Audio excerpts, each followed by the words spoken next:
l'une des muses qui a un accident parce qu'elle gagne des centaines de milliers de dollars par an, et là pour le coup c'est vraiment un accident, c'est je vends des tapis de yoga.com. Je ne sais plus comment ça s'appelle, mais le principe il est tout bête. C'est que les tapis de yoga en magasin vendus sont d'une taille standard, et que les types faisant un certain type de yoga, je ne sais plus comment il s'appelle, ont besoin de tapis plus grands. C'est une horreur de trouver ces tapis. Et donc il y a un type, il a été sur Alibaba.com, parce que ces tapis sont très courants en Chine. Il a acheté 100 tapis, il les a mis sur un site internet, et les a vendus 3 fois le prix d'un tapis de yoga, et 10 fois le prix qu'il les achetait dans Alibaba.com. Et puis évidemment, qu'est-ce que vous voulez que le type au coin qui fait du yoga, qui mange bio et du jus de légumes, soit au courant qu'Alibaba existe. La distance d'information entre l'existence d'Alibaba.com et ce type qui fait du yoga dans une boutique bio, bah, elle est telle que vous avez une inefficience économique, qui est que dans ce marché liquide, vous avez l'information, mais lui ne l'a pas. Donc, vous pouvez gagner. Alors, comme c'est devenu un yoga vachement à la mode à New York, le type gagne plusieurs centaines de milliers de dollars par an. Et vous savez quoi? Il ne travaille pas une seule heure. Pourquoi? Parce que c'est ça la logique des muses. 1, sa boutique de yoga, c'est pas lui qui produit les tapis, il les achète. 2, le customer support, il est au Bangladesh. Donc à chaque fois que quelqu'un a une question sur le tapis, il a passé 3 mois à répondre aux questions. Ça lui a fait une FAQ. Et ce qui fait que maintenant, il y a quelqu'un au Bangladesh qui prend dans la FAQ la bonne réponse et qui répond au type. Et quand il y a une question vraiment exotique, bah, il le ping sur son téléphone par SMS et il répond. Donc il a besoin, vous voyez, la courbe des questions à répondre est forcément décroissante parce qu'il n'y a pas une infinité de questions possibles. Ensuite, la livraison, bah, c'est pas lui. Le marketing, c'est pas lui. C'est ça qui est fort avec les muses. Parce que comme vous avez des marges énormes parce qu'elles ne sont pas justifiées, parce que si le type voulait vendre des tapis de yoga à tout le monde, il ne pourrait pas les vendre à ce prix-là. Mais comme il les vend à une ultra niche, il n'en a rien à faire du prix. Résultat, il a 70% de marge. Résultat, quand vous avez 70% de marge, vous avez vachement de la place pour faire travailler les gens. Donc il a été sur odesk.com, il a pris des pros du marketing et il leur a dit « Je vous file 30% de com sur des tapis qui sont vendus hyper cher. » L'une des muses qui a un accident parce qu'elle gagne des centaines de milliers de dollars par an, et là pour le coup c'est vraiment un accident, c'est je vends des tapis de yoga.com. Je ne sais plus comment ça s'appelle, mais le principe il est tout bête. C'est que les tapis de yoga en magasin vendus sont d'une taille standard, et que les types faisant un certain type de yoga, je ne sais plus comment il s'appelle, ont besoin de tapis plus grands. C'est une horreur de trouver ces tapis. Et donc il y a un type, il a été sur Alibaba.com, parce que ces tapis sont très courants en Chine. Il a acheté 100 tapis, il les a mis sur un site internet, et les a vendus 3 fois le prix d'un tapis de yoga, et 10 fois le prix qu'il les achetait dans Alibaba.com. Et puis évidemment, qu'est-ce que vous voulez que le type au coin qui fait du yoga, qui mange bio et du jus de légumes, soit au courant qu'Alibaba existe. La distance d'information entre l'existence d'Alibaba.com et ce type qui fait du yoga dans une boutique bio, bah, elle est telle que vous avez une inefficience économique, qui est que dans ce marché liquide, vous avez l'information, mais lui ne l'a pas. Donc, vous pouvez gagner. Alors, comme c'est devenu un yoga vachement à la mode à New York, le type gagne plusieurs centaines de milliers de dollars par an. Et vous savez quoi? Il ne travaille pas une seule heure. Pourquoi? Parce que c'est ça la logique des muses. 1, sa boutique de yoga, c'est pas lui qui produit les tapis, il les achète. 2, le customer support, il est au Bangladesh. Donc à chaque fois que quelqu'un a une question sur le tapis, il a passé 3 mois à répondre aux questions. Ça lui a fait une FAQ. Et ce qui fait que maintenant, il y a quelqu'un au Bangladesh qui prend dans la FAQ la bonne réponse et qui répond au type. Et quand il y a une question vraiment exotique, bah, il le ping sur son téléphone par SMS et il répond. Donc il a besoin, vous voyez, la courbe des questions à répondre est forcément décroissante parce qu'il n'y a pas une infinité de questions possibles. Ensuite, la livraison, bah, c'est pas lui. Le marketing, c'est pas lui. C'est ça qui est fort avec les muses. Parce que comme vous avez des marges énormes parce qu'elles ne sont pas justifiées, parce que si le type voulait vendre des tapis de yoga à tout le monde, il ne pourrait pas les vendre à ce prix-là. Mais comme il les vend à une ultra niche, il n'en a rien à faire du prix. Résultat, il a 70% de marge. Résultat, quand vous avez 70% de marge, vous avez vachement de la place pour faire travailler les gens.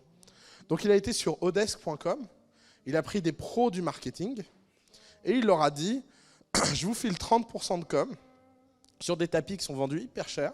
Ça fait beaucoup d'argent à chaque fois que vous me vendez un tapis. » Et résultat, le mec, il a quoi? Il a 200 personnes à plein temps qui font son marketing à travers le monde. Et donc, lui ne fait rien et il y a de l'argent qui tombe tous les mois. Panne de roche, voilà. C'est pour dire mon niveau, quoi. Vous savez, le truc dur là sur lequel les mecs escaladent. Et en fait, il m'a dit, il a fait un site tout bête où en fait vous dites où vous allez escalader. Ça va chercher sur Wikipédia quel type de roche c'est. Et donc ça vous recommande les pics qu'il faut acheter et quel type de sécurité vous devez mettre en place. Et ça vous liste le nombre de guides. Et il a fait 15 000 $ avec ce site parce qu'en fait il a des liens d'affiliation. Et ces liens d'affiliation lui rapportent toutes les semaines un peu d'argent. Ah oui, on a un gamin de 17 ans qui a fait coup d'État. Et alors, bon, là, c'est hyper borderline. C'est plutôt passive income hacker. Mais en fait, il a créé en fait des fermes de contenu complètement fake en utilisant Google Translate. Donc, il prend du contenu dans une langue, il le traduit avec Google Translate. Et il en fait tellement que ça monte dans le SEO. Et il met de la pub dessus.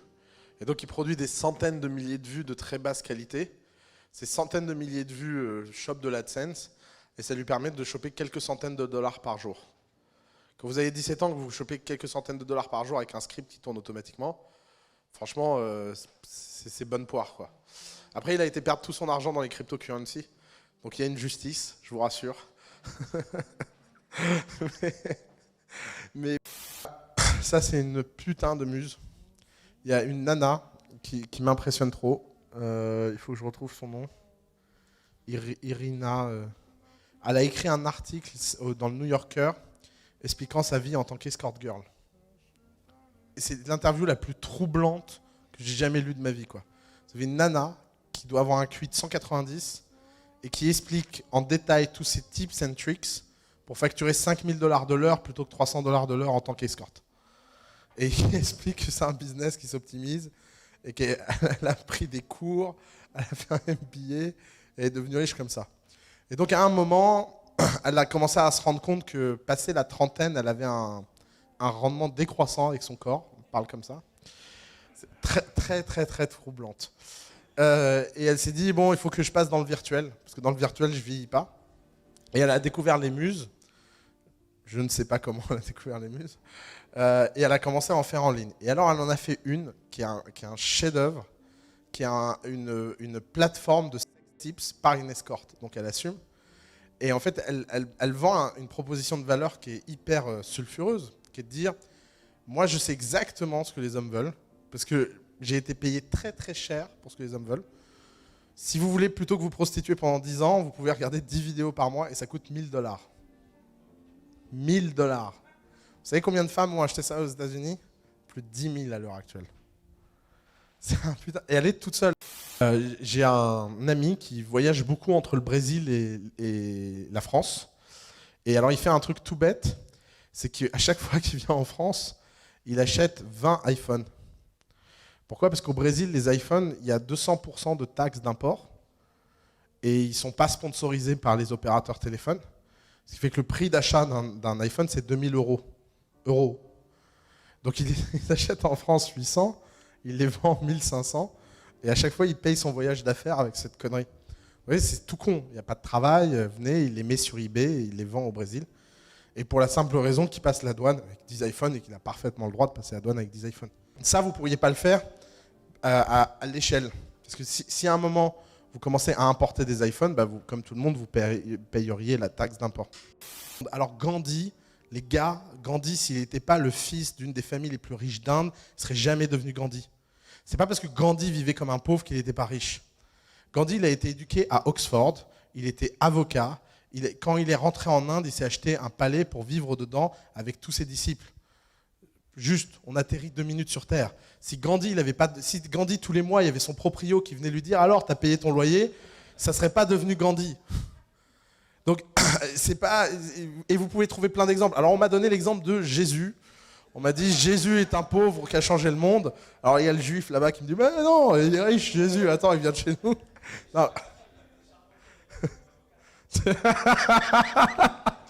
Bon, pour les gens qui n'ont pas entendu sur la vidéo, il vient de me dire qu'il était charpentier. À l'époque, c'est comme être avocat. Exemple très connu de muse qui a très bien tourné, c'est Nastigal. Vous connaissez Nastigal? Oui, il y a toutes les filles qui ont dit oui et les mecs qui me regardent avec des gros yeux. Nastigal, c'est un site de vente de vêtements. Mais ça a commencé avec une histoire toute bête. Elle a volé une robe, elle l'a mise sur eBay pour se faire de l'argent. Elle a pris ses copines qui étaient plutôt jolies et plutôt trendy. Et elle s'est rendu compte que parce que ses copines ne ressemblaient pas à des mannequins anorexiques, d'un seul coup, les vêtements se vendaient mieux. Et c'est devenu un business à plusieurs milliards.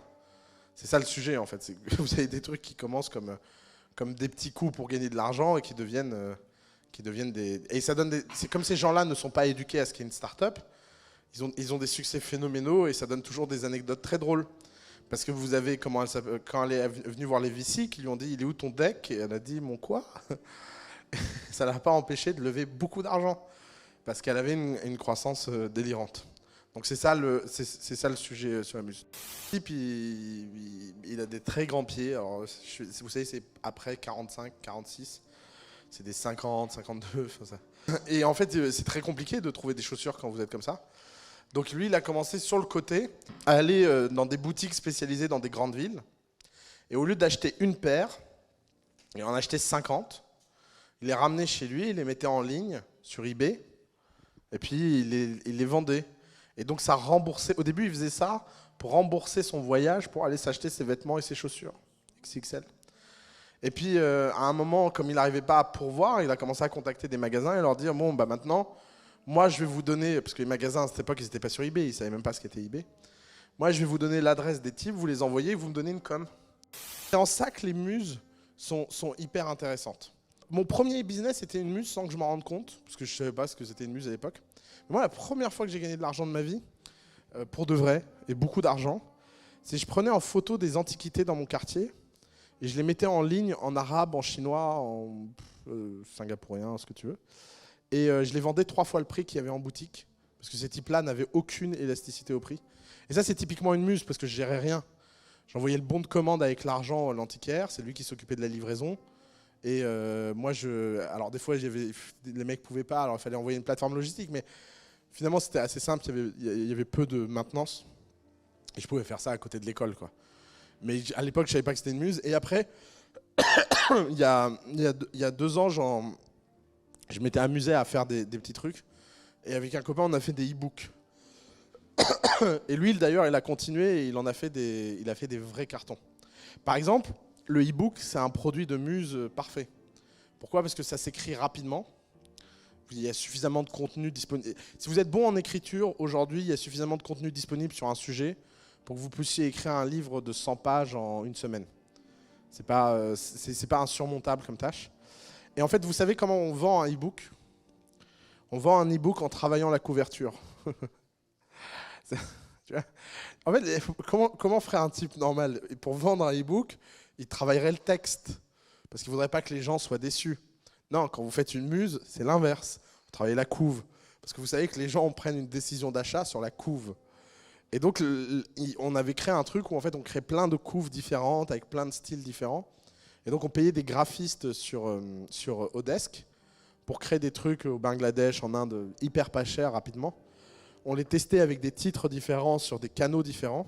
On voyait lequel marchait le mieux et après, on mettait du marketing payant. Et après, c'est une machine automatique.